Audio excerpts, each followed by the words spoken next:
the sex for pads, which was, I think, highlighted for Kenyans during COVID. But the reality is that sex for pads has been happening for a very long while, even before COVID came in 2020.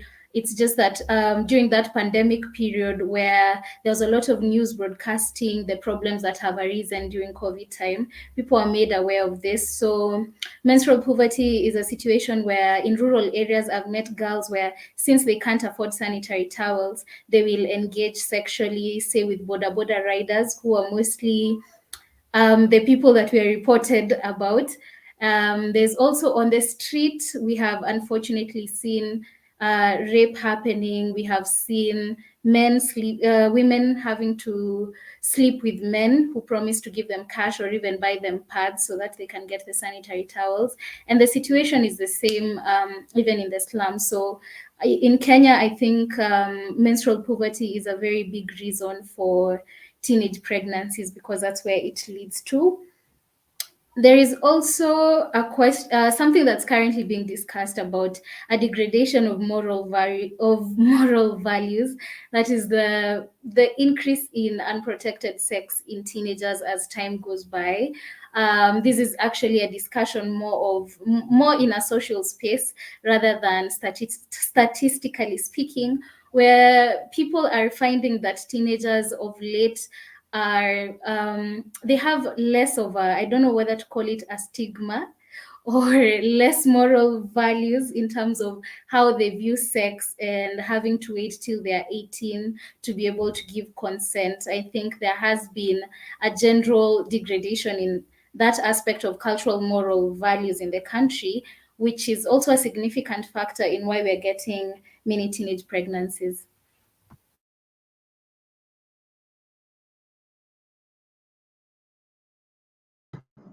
Thank you so much, Nyawera. That was very insightful. So maybe Martha the feminist, unapologetically, maybe you can tell us your experience of her working, actually as a very strong feminist. Okay. Back in Tanzania, most of the projects that I do, I work directly with the adolescent girls who are aged like 13, 17, and mostly in this, like there's this difference between the urban and the rural community. I can say that in the beginning because with the rural community, that means the school are far from home, so they have to walk distance to go to school.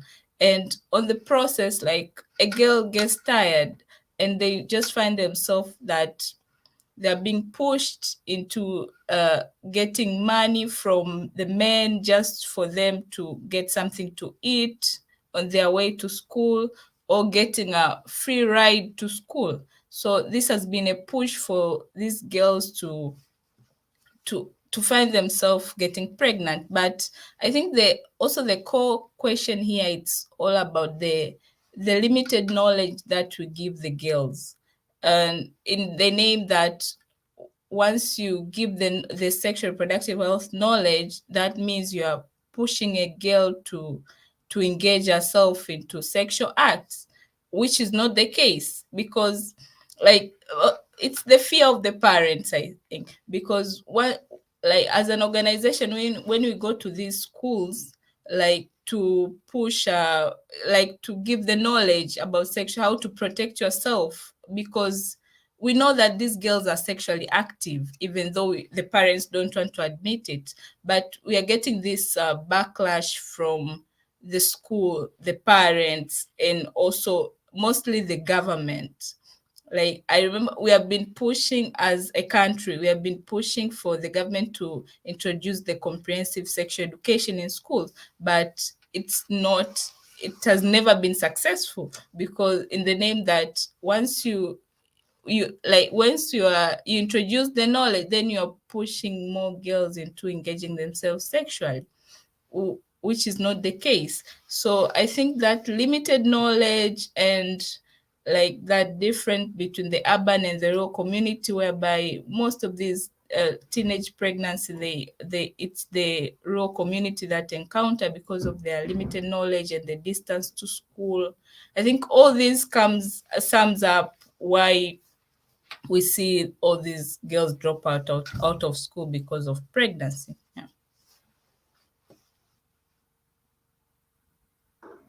Thank you so much. Thank you so much, Martha. So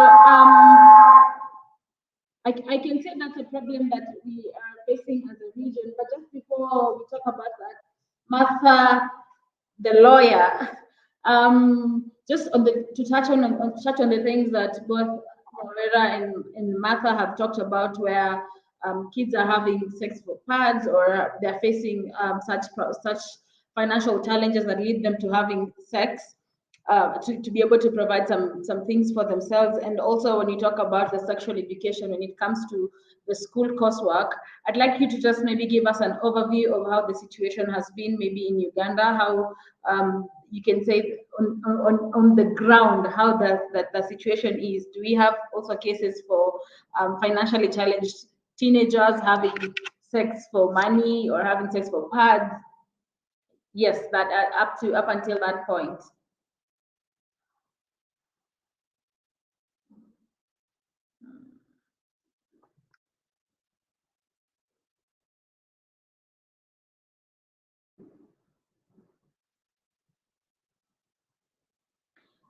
Yes, Martha, our advocate.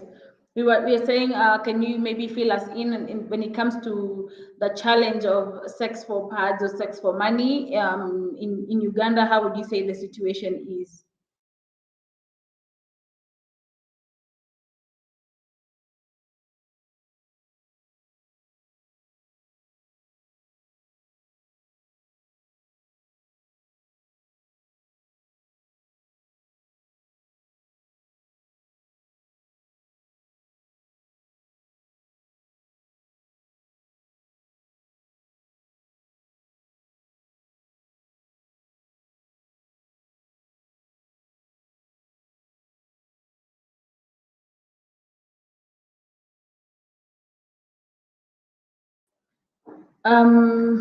Martha, I think I've lost you somewhere.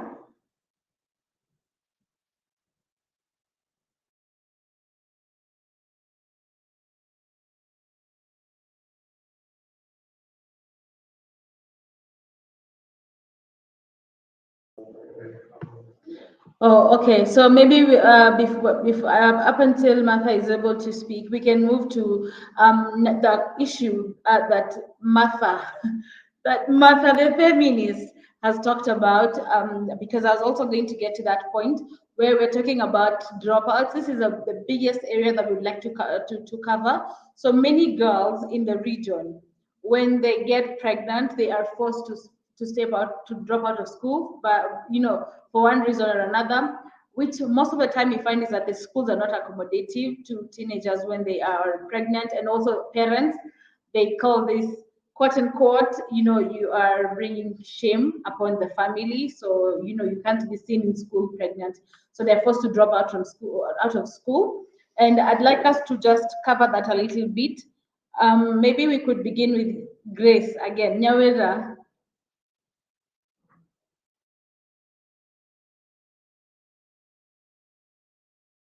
Speaking for Kenya, I think policy-wise, to an extent, there has been significant steps in policies. The problem comes in the implementation and the follow-up of the implementation. For example, our Education Act, allows that when a girl gets pregnant in school, she should continue she should continue with her education. But when you look at the implementation of this law, is that it's left to the head teachers, and who is following up on the strong will of these educators, of these education institutions to take back these pregnant mothers. Again, how clear is this law? At what point should a girl who is expectant be released from school? At what point after giving birth must she be readmitted into school? So I think there are very many questions and follow-ups in line with the laws that have to deal with the girls going back to school.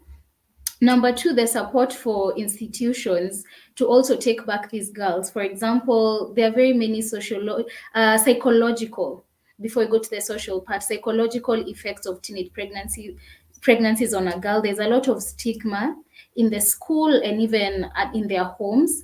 So what happens in that readmission? Can we truly say the quality of education will be the same for this girl?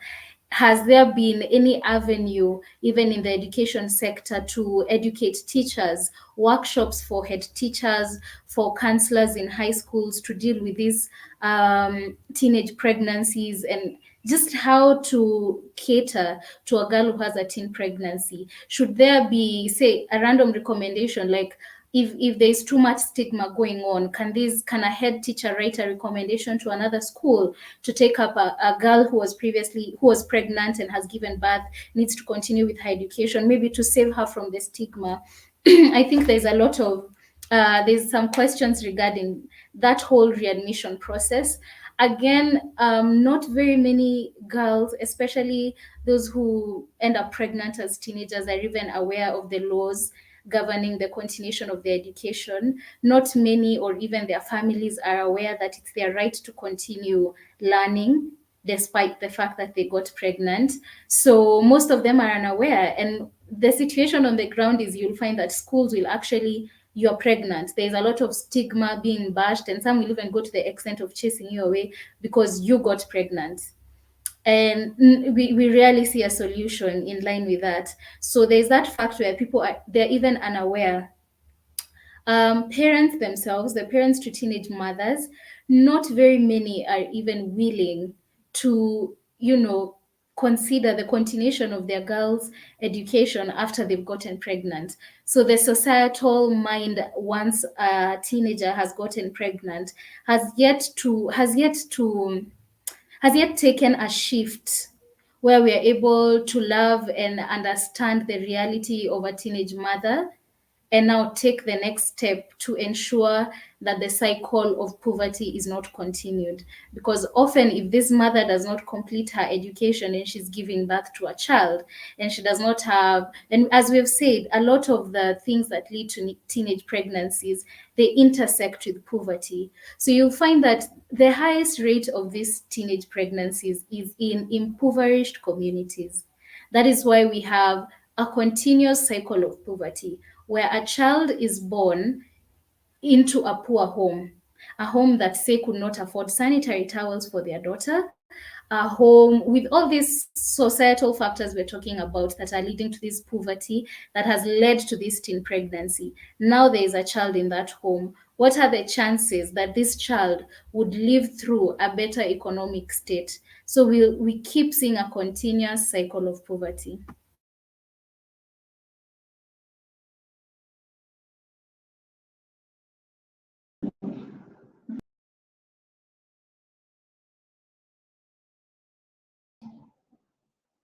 Okay, thank you so much, Grace. I think that was well covered and well stated. So you also you talked about policy, and this I just want to head straight to Martha Advocate.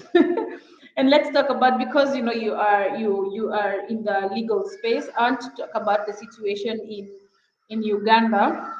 So, and I'm sure you could probably be informed about the entire region, because these problems are very similar, these challenges and even solutions are similar and across the region. So I'd like to talk about policy, where we say there are acts, there are so many yes, acts that allow that provide for the teenager to go back to school, and in fact to continue up until they are unable to, due to the pregnancy. And when they come back, they should pick up and not be taken back and to repeat the same class they were in. So we are saying that there is a mishap when it comes to the implementation of the policy. So maybe Martha Advocate, you can enlighten us, because I'm sure this is a field which you interact with so often.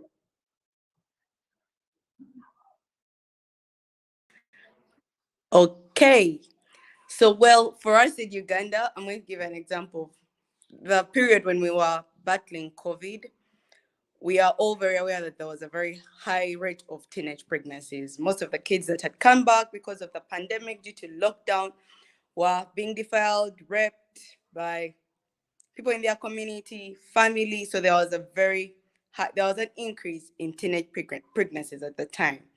And so what the government of Uganda at the time decided to do was, while kids were going back to school, there was not really a law provided for it, but more or less a statement from the Ministry of Education that the kids should be allowed back to go and study and complete. But over the years, we've seen kids go back to school. However, the rate is very low. We can't compare. Usually, the discouragement comes from family because they're battling things to do with discrimination, low self-esteem out of emotions of I'm a failure, I have failed my community and family. And because of the cycle, immediately you give birth, for example, you are expected to sort of, it comes off naturally. We have not built a culture where we're able to encourage our children that regardless of whether a child has come into a picture, it doesn't mean that your entire life has to be put to a full stop and you don't have to go back to school. Because of such a culture that we've been embedded in, most of the girls do not get the opportunity to go back. However, during COVID, there was that law that was passed, more or less a statement, that the children that had gotten pregnant during the lockdown should be allowed to get back to school. But I want you to notice that this is more or less left to the school authorities.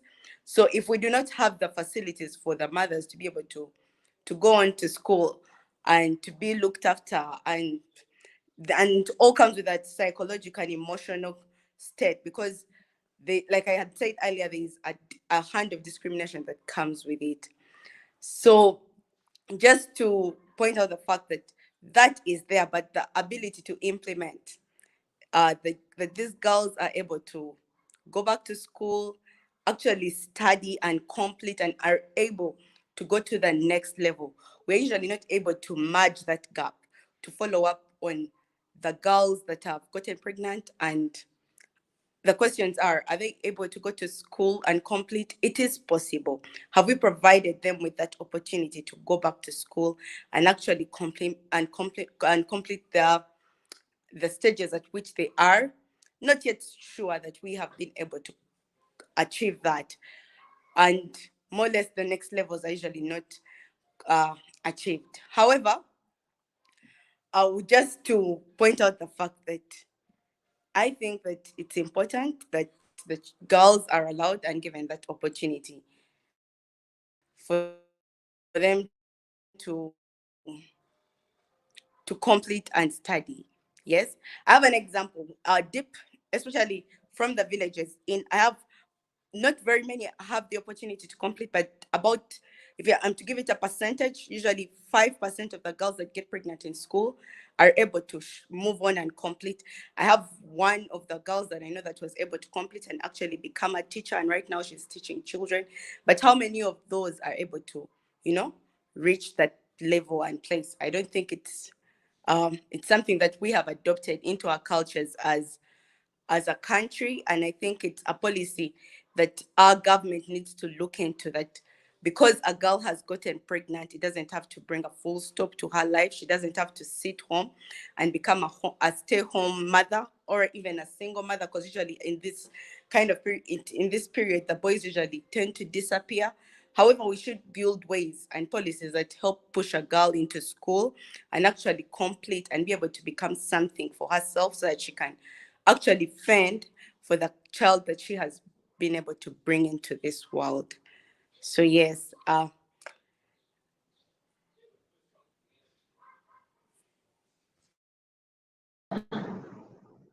Thank you so much, Martha. That was insightful. And I mean, in Kenya as well, we face that challenge where if the girl especially is from the village, then their chance of going back to school is extremely slim. So let's get to Martha Feminist. Maybe you can tell us how the situation has been for you dealing with teenagers in Tanzania and women in general. You've probably encountered sometimes not even those who are currently going through the situation whereby they are teenagers at the time, but maybe someone who's now 30, maybe 25, maybe even 40, but they were teen mothers and they went through the struggle. So maybe you can take us through that, and then we can get into the medical attention that they receive as teenagers, because we have to look at the aspect that they are children, they're going to school, they don't have money, so they don't provide for themselves. But medical attention is not cheap, and if they got pregnant because they were trying to one way or another have access to finances, then it becomes even an even more complicated issue when it comes to how they will receive medical attention. So maybe we can start from the situation when it comes to dropping out of school, because I understand both all Kenya, Uganda, Tanzania have policies, but somehow something is not being implemented, and so the girls drop out from school and no one takes them back to school, or no one really follows up to ensure they've gone back to school. So maybe take us through that.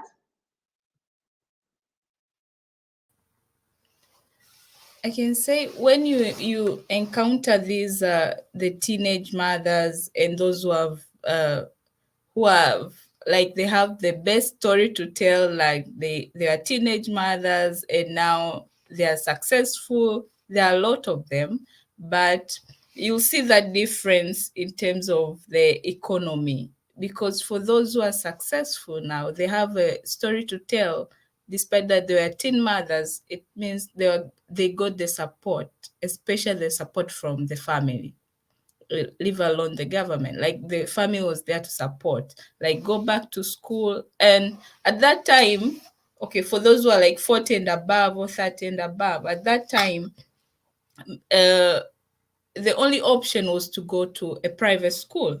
It was until this year, it's when the public school are now accepting, like we have to take back the re-entry policy, which was just introduced when our president Samia Suluhu came into power.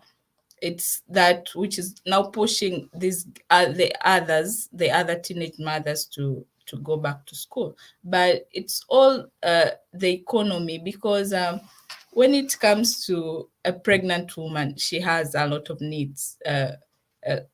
Like she has to take certain medicine and she has to go to the hospital. And even when she goes for clinics, it's even harder for her, because sometimes they say that we cannot, like those are the public hospitals, like we cannot help you unless you come with a father who is the father of the baby. So sometimes you're not getting the service just because the father has not accepted the pregnancy in the first place. So that brings like a lot of this contradiction. So sometimes these teenage mothers, they even like they go and buy out these men in streets just to go with them so that they get the service from the public hospital. So it's all this contradiction. And when I saw like when I saw the advert that you put, like who have we failed the parents, I was thought like, okay, are we bringing boys also in the picture? Because for me it was all about, it's all the burden goes to a woman. I mean the teenage girl who is pregnant and she's not allowed to go to school. And okay, now she's allowed to go to school, but how have you put everything in place for her to be in school? There comes the culture and the norms. Like, hey, we have a parent in the school. I remember even our late president Magufuli one day just spoke like, we cannot let mothers be in school. How can you school with the mothers? That's not a lie, because it's the realities, the norms that are surrounding our society. Like, these are the mothers, but we have just put like these teenage mothers in one basket. Like they got there's rape in that case. There are those who got raped on the process and they didn't consent to have pregnant, or they are pushed because of all those factors that we mentioned. And we're and that all comes to another issue that we are now facing as East Africa, that okay, are we going to pass the East African bill or not? Because the East African sexual reproductive health bill or not, just because it has abortion in it. But why are we including abortion? Because there are a lot of cases of pregnancy that, like the health of a mother, the rape cases, and all this, like it becomes like all this contradiction with religion and the culture just leaves a girl stranded. Like, does she should want to know like what is next for me? And this other thing that these mothers, I think it's not, it's something that we should also consider. Like, okay, okay, the school accepts me, but I'm not able to go to school because of the culture and or other issues. Then the other option for the girl becomes the vocational trainings. And not that they don't accept the vocational training, but it is so structured in a way that you either go for sewing, you either go for cooking, hairdressing. Like it's not my choice. So where it's my choice when it comes to you empowering me to move forward, even though I can't access the formal education, then what about the informal education? Do I have a choice in that? I think it's so rooted, and yeah, it's a really a topic of discussion that I think we like have to shift it also to the policymakers, like, because there are some laws or some policies which are contradicting to one another. Like, especially in Tanzania, we have a marriage law that a lady, like a girl of 15 years, can get married, and that's a teen, and she has to go back to school. So it's all this contradiction, and yeah, which really needs to be talked about in a deeper conversation. Thank you.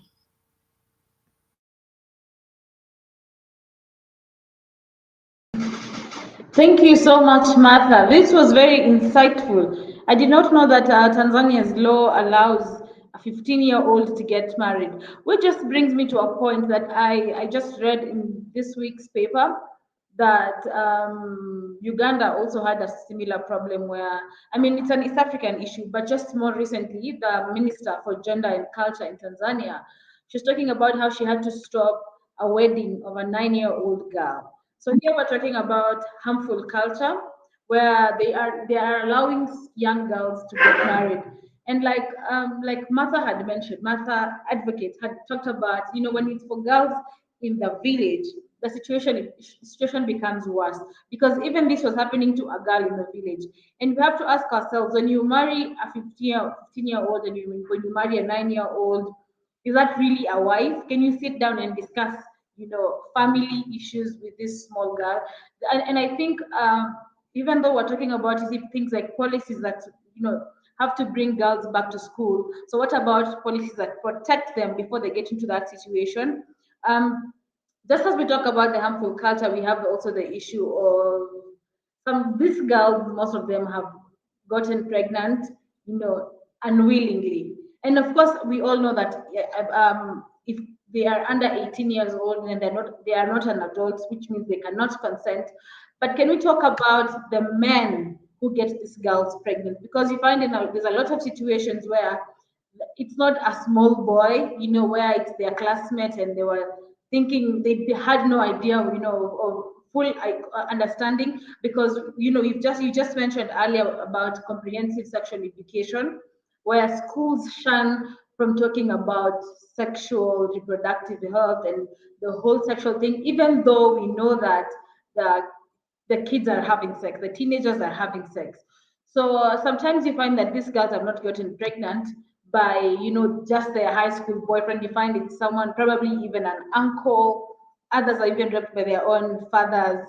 And so we, among these teenage mothers, we are looking at some girls who have been raped.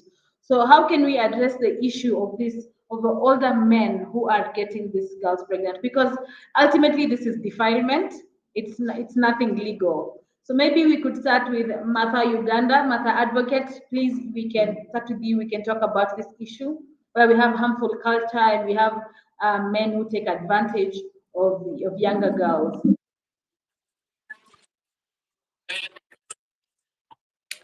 Okay, so one thing I think that is very important for us to deal with harmful culture is, first of all, speaking against harmful culture. And then, well, I know from us who are on this discussion and on this panel, we may not be parents, but it's very important for parents to be open with their children about sex, because if they are not learning it from you, they're definitely getting it from somewhere else. And I don't know, it could be harmful for them, it could be what they need to get, but it should start from home. So that when they're out there, it still gets comfortable for them to have these discussions with the people out there. Harmful culture, even for the men, because why I say from home, once my parents have made me comfortable to be able to talk about sex, to talk about the harmful things, the things that men should be doing to my body, I am able to deal with it and confront it when it's out there. I am able to speak about it and speak against it, even as a child. So I think it's very important that, first of all, we speak out against this bad culture that is more or less patriarchal and sort of encourages the men to sort of keep abusing the little girls. Because you can imagine how painful it is if it's a father abusing a child. We've had cases in Uganda where you go to a prison and you're dealing with a rapist or a defiler of a 4 month old child. Come on, what are you doing with a 4 month old? So we need to speak against it. And I think, whereas it is very brutal, but I think the law needs to get tight. First of all, fasten the justice system.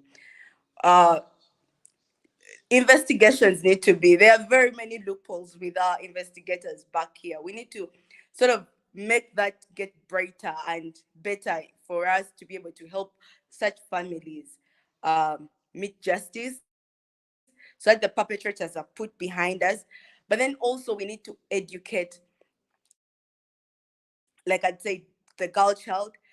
But also we need to put emphasis on the fact that, you know what, if there has been a problem, we need to deal with it. How are we facing it? Encourage the girls to go back. For me, it's more of advocacy. We need to speak. First of all, speak to the parents. Encourage them that if a girl has become pregnant, it's not the end of her life. She can still move on and actually become a better person, better than what you could have expected out of her. We need to keep speaking into the children in school. We need to keep speaking to the cultural leaders and teenage marriages. It's very crazy. I've met ladies that have gotten married by the age of 11. What are big men, older men doing with 11-year-olds? They're literally children who cannot think on their own, who are still depending on their parents to make certain decisions for them. And so why are we encouraging such little children to get married?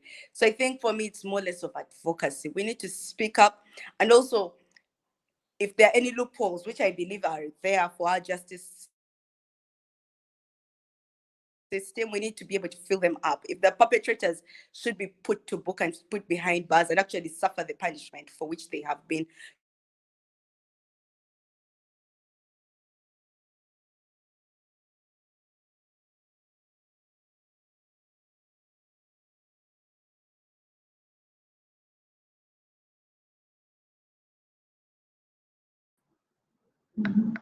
Yeah, Martha, this is very intense.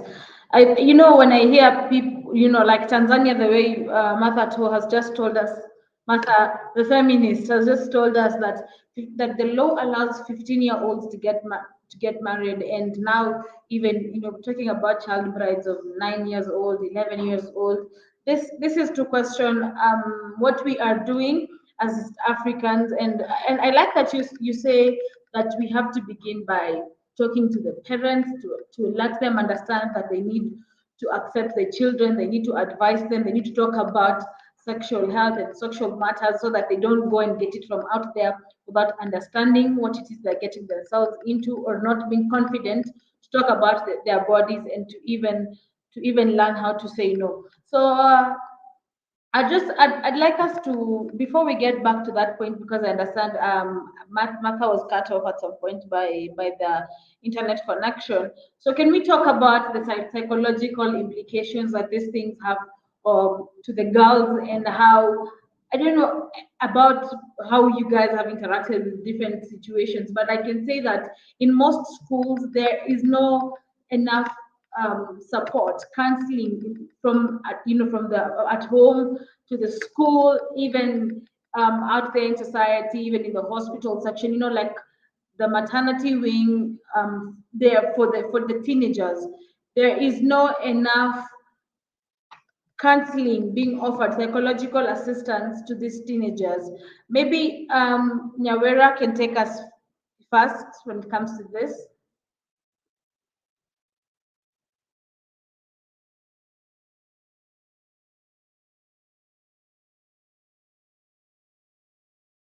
When we talk about the psychological aspect, you'd mentioned before about the health issues that teenage moms go through, and I think one major one is their mental health. Their mental health and the support that goes to that, because teenage pregnancies are highly stigmatized. Much as we are aware about all the issues that are causing teenage pregnancies, a teenage pregnancy faces a lot of stigma. So there's definitely a lot of pre and postpartum depression in teenage moms. I've interacted with teenage moms who will tell you during their pregnancy, they did not want to leave their house. Basically, they want to hide. There's a point where the pregnancy can now be seen. There's a lot of stigma, there's a lot of bashing, there's a lot of shame towards this teenage girl, irrespective of the situation that led her to becoming a teenage mother. So many of them tend to hide, they want to stay indoors. And what this leads to is a very, very huge decline in their mental health. And sadly, the people around them lack the capacity to provide the psychological and emotional support that they require during this time.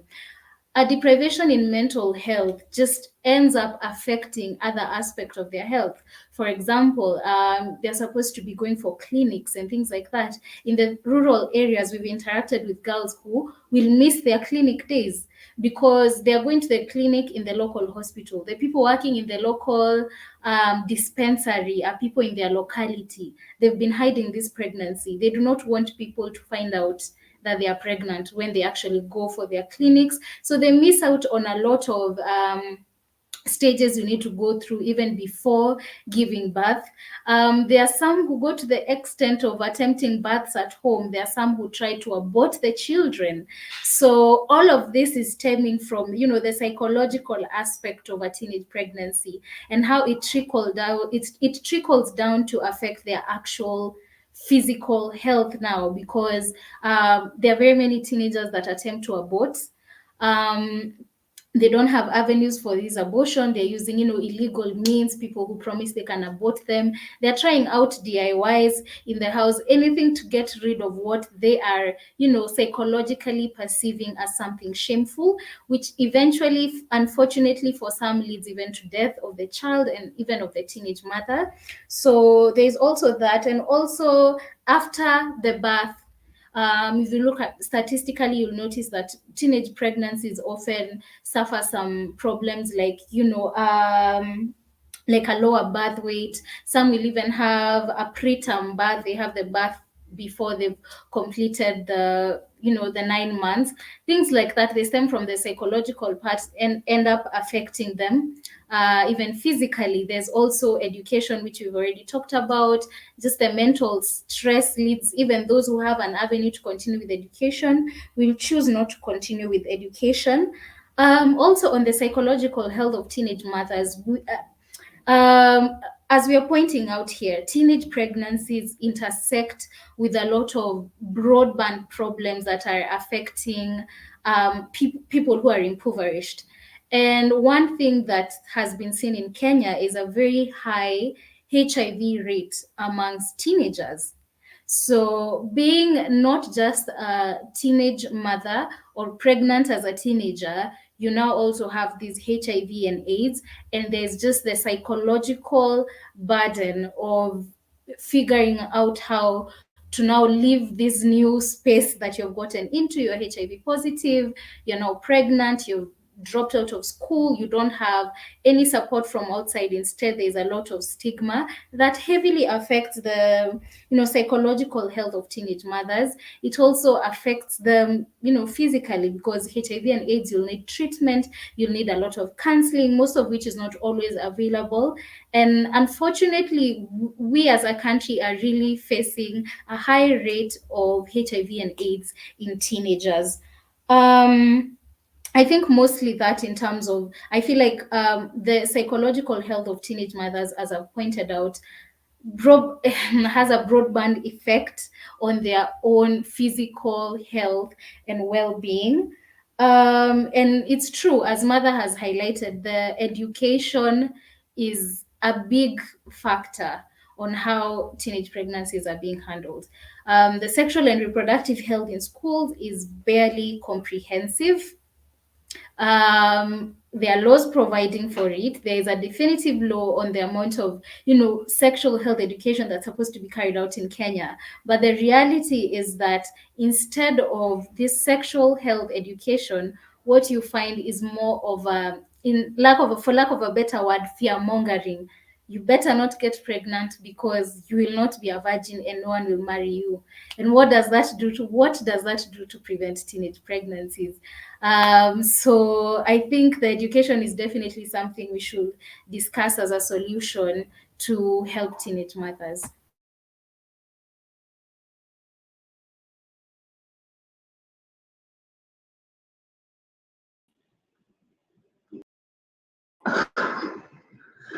Thank you so much, Nyawera. I like that you ended up talking about the HIV rate among the teenagers, and the rate the HIV rate among the teenagers, sorry, and the psychological effect that teenage pregnancy has to the teenagers, where they come to a point where they even want to commit unsafe abortions in their houses.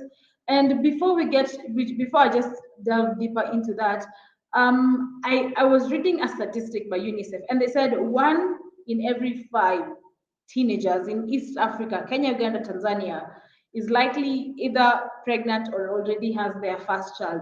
Now, these numbers are very big if we look at it. And I'm just going to pose this question to all of us, to Martha advocates, Martha feminists, and to you, Nyawera, as well. What do we think can be done as a society to reduce these numbers? Because the numbers are alarming. I know we've talked about the education is not comprehensive, and these teenagers are already having sex, and we know it, but we shy away from talking about this, about sexual health to the teenagers and the parents as well. Most of the girls are very scared of their parents, and they cannot even bring themselves to talk about it, and the parents are not initiating the discussion. But as a society, as younger people out there, as people who, for example, we're not teenage mothers, we're not pregnant. So what can we do to help these young girls, those who already are pregnant and those who are not yet pregnant?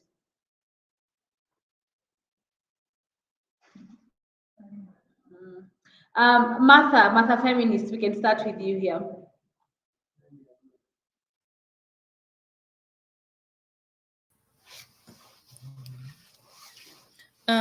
For me, I think this as a problem is so rooted, and because of the culture that comes with it, and also the society norms that surround all this, and also economy.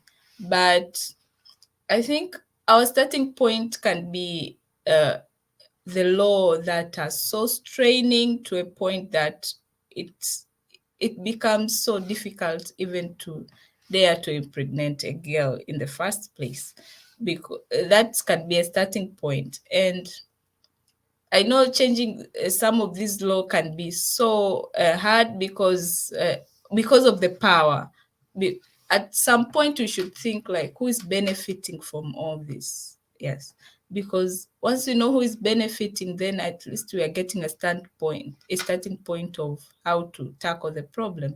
Because there's okay, we for from Tanzania, like if a man gets a girl pregnant, then he goes to 30 years in prison, but still they get them pregnant. So is it the law that it's not training enough, or is it that we need to go more into raising awareness, which is another point. Raising awareness is so important because I have encountered young girls who didn't who like when you train them about this sexual reproductive health, though we never go to school like as as advocates, we never go to school like telling the school like, no, we want to talk to girls about sexual reproductive health. No, because they never allow that. But because you see like there's this importance of it, so you just have sometimes to lie like, oh, I'm just going to like teach the girls like the power within, like to realize their power and everything. And then when you are given that safe space is when you tell them, and they real open up, because sometimes they tell you, we didn't know this. We didn't know like the P2 is so bad that you should not take it every time. So these are the conversation that you should bring up on the table. And also I think now because all okay, if you leave the rural community that is still lagging behind in terms of technology, I think technology has also a very big part to play, and just giving these spaces for them to speak up, these platforms for them to speak up, which is so helpful. Like I know some of the girls who learned a lot through Facebook, through these other social media. And like I see now a lot of these non-government organizations coming up with application for these girls to learn, which is so helpful because they are real changing lives. I think it's for me, it's all about the girls knowing what they really want. Like, this is the path, my career path that I want to take. So whatever comes in the way, I'll do my best not to like to get that barrier and move on, because I have a goal to fulfill. So whenever you see a girl with with motives to do so, then they really go places. I think I can just say that for now. Thank you so much, Martha. So let me just extend this question to the other Martha now, to Martha, our advocate. That when we are talking about these numbers, like we said, the numbers are alarming, and this problem is extending to not only teenagers but pre-teenagers, where like you had mentioned about the 11-year-old. We just heard a story about the 9-year-old who is also getting married. We're talking about harmful practices, harmful culture, and so the numbers are quite high due to different factors. So what is a recommendation that you would say we think the government, the East African government, and the youth in extension can help to reduce the number of teenage mothers that we have in the region? And you could also touch about the HIV rate among these teenagers, like Nyawera had introduced to us. Thank you.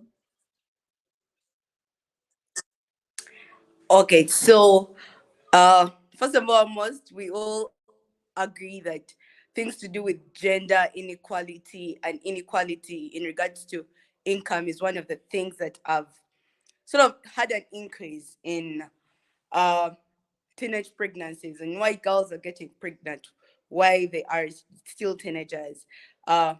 So one of the things I would highly recommend is, first of all, for our governments and even for just basically the society, that there should be an expansion in regards to the resources and opportunities that are given to the girl child.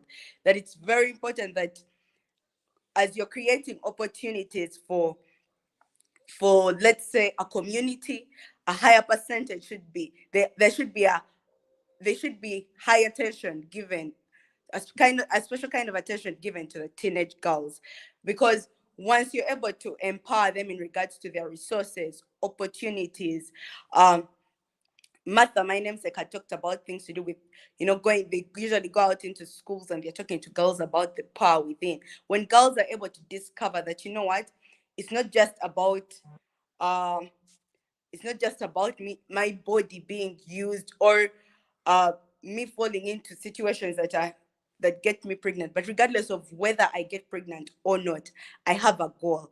And for me, that's what I think, that there should be, uh, we should be able to help the girl child realize that, this that comes, whether you get pregnant or not, that barrier shouldn't limit you from being the person that you want to become. Because you tend to realize that, like we had earlier discussed, that when a girl gets pregnant, maybe your family will not be able to support you highly, like you would want to get to the places that you want. So such things need to be, we need to put them behind us and embrace the fact that once we are able to accord and give these girls the resources that they need, in terms of opportunities, in terms of um, income generating opportunities as well, or even just a space of them being able to grow in terms of their skill, whatever they would have chosen to be. I think that should, for me, that is one of the biggest recommendations that I would be able to give, that regardless, there should be a place for a girl to to become somebody, to be able to give back to society, to be able to add value to her community, regardless of whether the barrier of pregnancy has come or not. So yes, that is what I think, that opportunities should be accorded in regards to resources, in regards to uh, education as well, in regards to skill, and that comes with things like mentorship. For example, I know Martha could be doing this with a number of girls in Tanzania, that for each and every one of us, we should be able to look out for girls in our community who are teenagers and walk the journey with them of, you know what, there is a goal, there is something you want to become as a human being. And the only way you're going to be that kind of person is if you put focus into it, regardless of the barrier that comes in. And when these things come in, I was telling a few friends of mine that sometimes we women are our own enemies. We tend to, you know, lash at other women when situations come at them, or even our little girls, instead of holding their hands and walking up with them. So I think that should be it. That even just as now, for us, we may be older than the teenagers, so we should be able to hold the hand of a teenager and walk with them, or teenagers, and walk and sort of have a mentorship scheme with them, so that they're able to, first of all, have an open mind that I can be somebody, regardless of what society says, regardless of the gender that I belong to. I can be somebody. And the only way I can be that person is if I have focus and put my mind to that, regardless of the barriers I face. So that's what I can say for now. Thank you. Thank you so much, Martha. I remember when I was talking to you, to all of you, when we were planning this, and we said we don't want to keep it us for so long, so I don't want to extend way over an hour. So I'd just like to ask us all to maybe talk about any recommendations that you have, and especially I'd like us to cover the psychological aspect of it as we conclude. So maybe this is the point where we can give our parting shot. Maybe we can give your opinions, your recommendations. We can talk about the psychological effects, because that's what we pretty much not given. So our recommendations when it comes to the issue of teenage mothers, and then we would wind up the discussion and hopefully keep connecting. So I'll give Nyawera the chance to be the first one to give us her recommendations and her parting shot.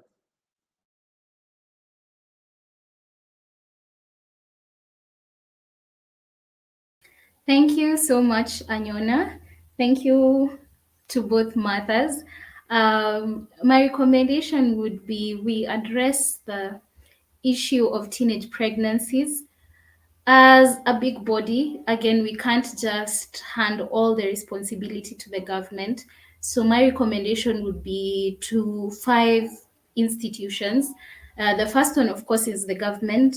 We need more pressure in the implementation of the policies that have been set out to address teenage pregnancies, to address period poverty, to address sex among teenagers, to address HIV and AIDS among teenagers. I think there has been many policies. I think the Ministry of Education launched something called End the Triple Threat in Adolescents, which is HIV infections, teenage pregnancies, and sexual violence. So there's a lot of things that have been launched. I think definitely there should be more pressure in the implementation of these things. The second body is definitely schools. We've spoken about readmission of teens who have gotten pregnant to schools. I think there should be more willpower from the institutions that are supposed to help teenage mothers. I think we should go to the extent where we have workshops being held that are specifically talking about teenage pregnancies, especially in the hotspot counties in the country, like Homa Bay County. There is Meru, there is Nairobi, there is, I think, was it Kajiado? Those hotspot countries. I definitely think that there should be. Oh, sorry, just a minute. I think there should definitely be.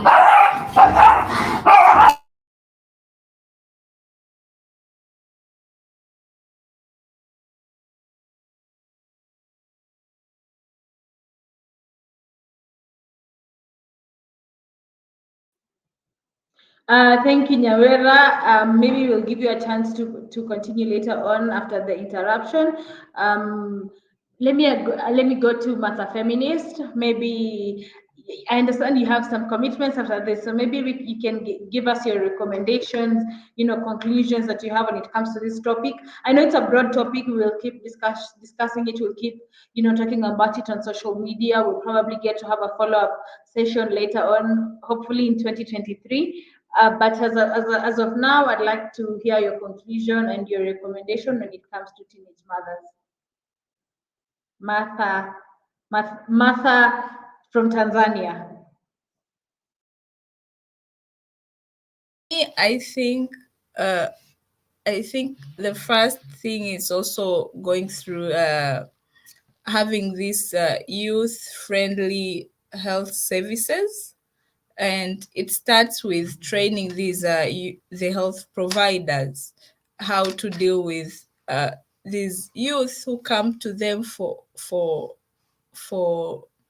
to get information about sexual reproductive health, because with these when these health provider are given the right information on how to handle a lady who comes to get that service, just the information, and it's going to be very helpful for these youth to feel that, okay, we are welcomed in this clinic, and we can go and get information, we can go and get condoms, we can go and get all these contraceptive, and also to protect ourselves, because we have a goal to fulfill. So it starts with these youth-friendly health services, which are so welcoming to the youth to go and just not.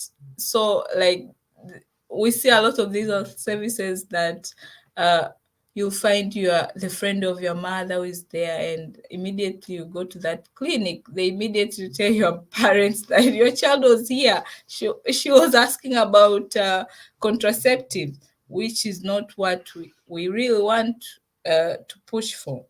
So it's also I think when we are like putting all these laws in place and all these policies, I think we should put ourselves in the girls' shoes, because sometimes I think we are making policies, we are making laws without involving them in the first place, because they're the ones who are facing the situation. They're the ones who have experienced it more. So why not involve them, like getting the viewpoint of these young girls who really need who really need the right information, who really need support even after getting pregnant. So I think it's also about putting, if we are not putting ourselves in their shoe, then at least involve them from the beginning. Okay, this is what we want to push for.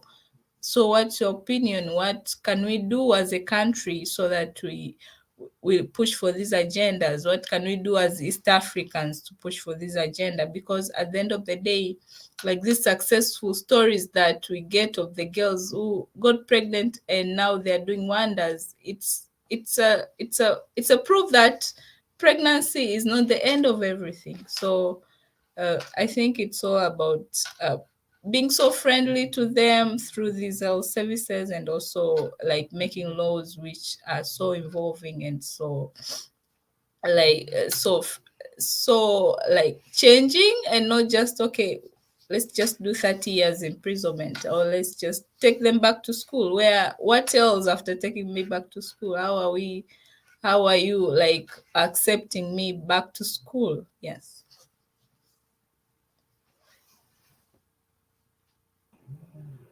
Thank you so much, Martha. I like that you talked about involving them in the policy making process, because we're talking about things that are directly affecting them, but we're talking about them from our viewpoint instead of getting the actual challenges from them and their opinions of what is happening. I don't know if Nyawira, it's okay for you now to conclude before I proceed to the next Martha.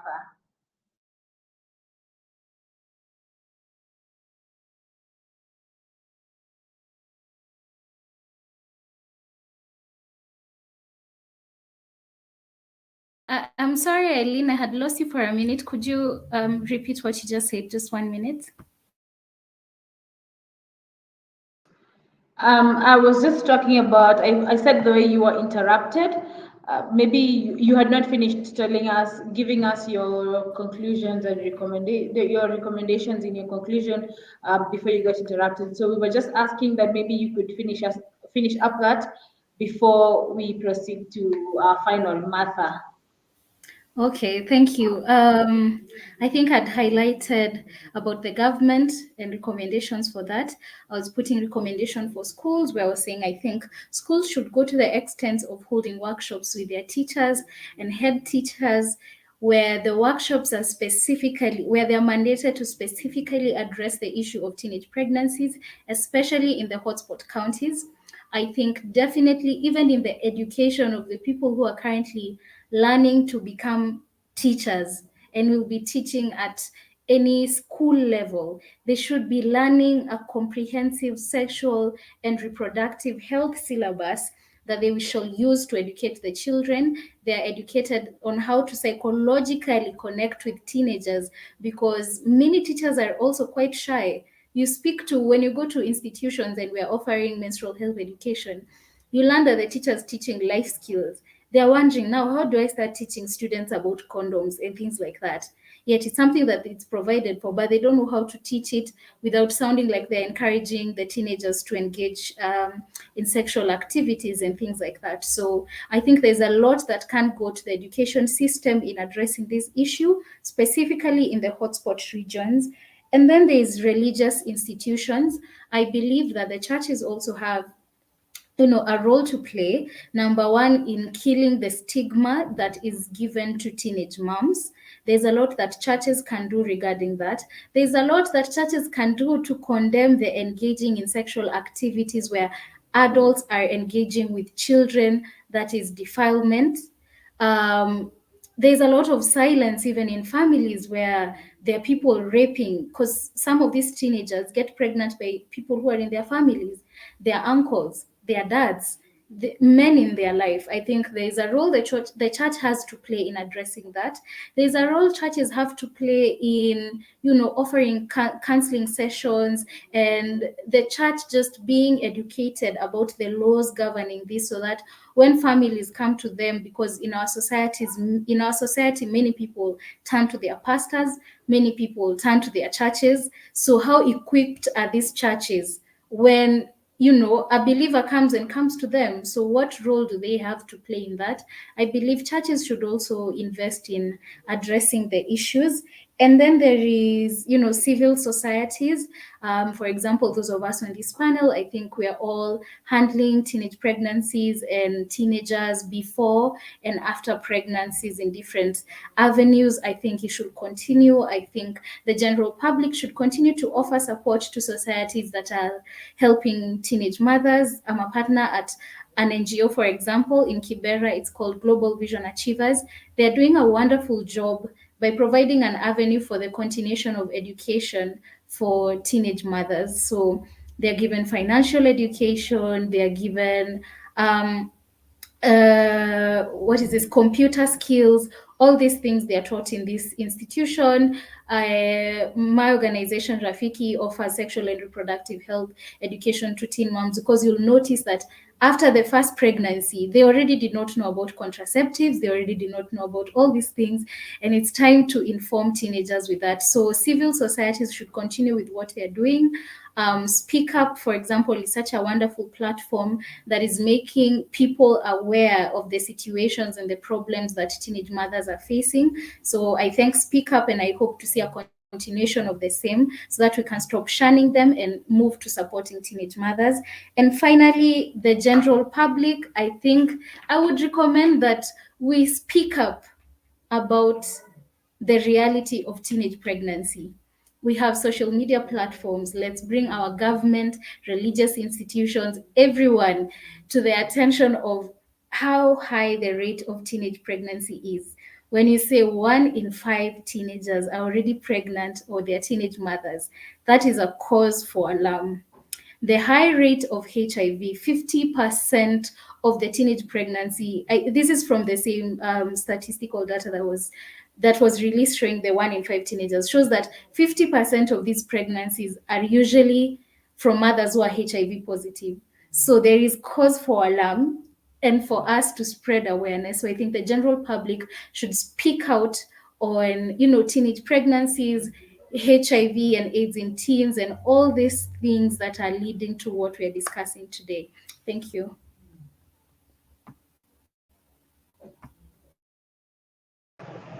Thank you so much, Nyawera. Now we can head to the remaining Martha, our advocate. Please, you can let us know what your recommendations are. I know maybe some of them have already been covered by the other Martha, but I'm sure you still have issues that you'd like to talk about. So maybe you could give us your conclusion, and you can give us recommendations, because the whole point is so that when we leave here and when we are able to share this information with people out there, we are going to empower and to do better for our teenage mothers.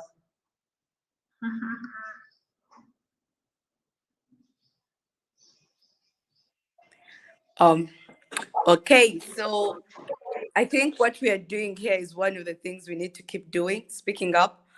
We need to keep speaking up. There is power in, just making noise about this, because like Nyawera said, that there is a cause for alarm if every 1 in 5 mothers, 5 girls is actually a teenage mom or, is pregnant. There is cause for alarm. We need to be on our toes and, making noise about this, because this shouldn't be happening. We should keep speaking up. We should implement. I think it's very important that we implement the policies that have been set. One of the things that is setting us back in all these teenage pregnancies, SRHR policies and all, is because we don't tend to implement. Like, the policies are there, well written, and very clear about what should be done. But I think we are very sluggish when it comes to implementing. So I'd love to encourage whoever, the stakeholders that are in this, the government, the NGOs, the schools, even families, parents, that they should actually, even parents should take time. And most parents don't even know that there are policies that talk about these kinds of things.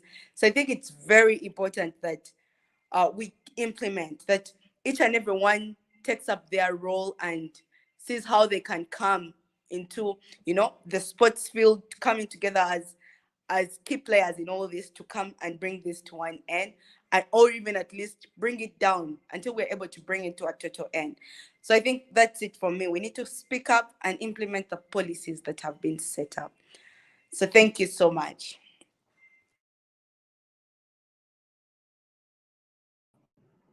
Thank you so much, Martha. And so thank you so much to all of you ladies. Thank you, Martha, our advocate. Thank you, Martha Muamale. I understand, we've had we are in different time zones, but still you are able to come and join us today. Martha Emochi, you had to come, you had your whole engagement. You're not even you were having some communication issues because you were occupied, but you still set time to be able to join us. And so is Nyawera as well. She had some activities to do, but we've been able to. All of you have been able to spare aside all those activities and join us because this conversation is extremely important, and I cannot say thank you enough. I hope that we keep interacting. Make sure to interact with our platform. I will remember to send you the link: www.speakupafrica.net. Africa is with a K. Our whole goal, I have told you before, is to make sure we are representing youth challenges and youth opinions and policies of the East African community. So thank you so much. And let us keep the conversation going. Let us keep interacting. Thank you.